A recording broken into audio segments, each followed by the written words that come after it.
Days after a rally brought people to Arlington City Hall armed with guns, a new tactic in the battle to loosen Texas gun laws has police worried. A group promoting open carry promises to publicly identify 911 callers who claim that armed demonstrators are menacing people. Police say emergency center callers should not be intimidated.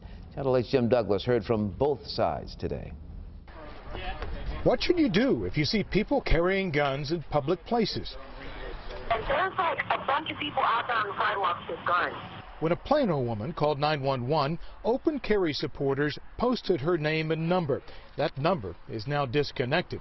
And some Arlington residents tell police they don't want to get involved and call 911 if it's going to bring them trouble. If you see someone again walking down the street with a deadly weapon, you need to call us.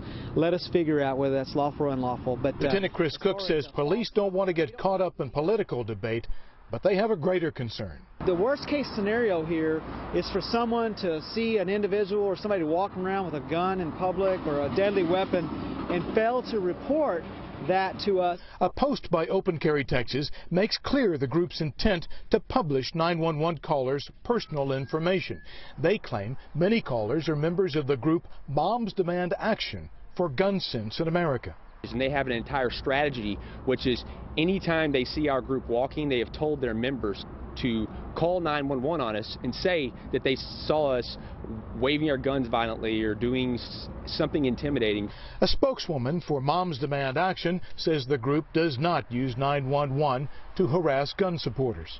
Tove Henderson of Open Carry Tarrant County says his group does not go after 911 callers, but it has happened, and Arlington police worry not only that people will be afraid to call, but that will also become desensitized to more and more guns on the streets. This isn't just about open carry, it's about constitutional carry. That means no regulations, no license, nothing. Jim Douglas, Channel 8 News.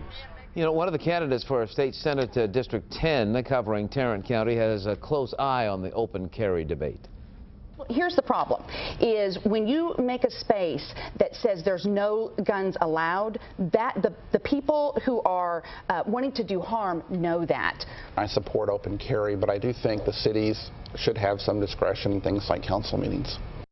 Connie Burton, Mark Shelton weighed in during a taping of Inside Texas Politics today. You can see their full interview this Sunday at 9 on Inside Texas Politics. You know, we took a closer look at gun laws across the country, so here's what we found. 6 states and Washington, D.C., they do not allow open carry, including Texas. 30 other states allow open carry without a permit, and 14 more require you to have a permit.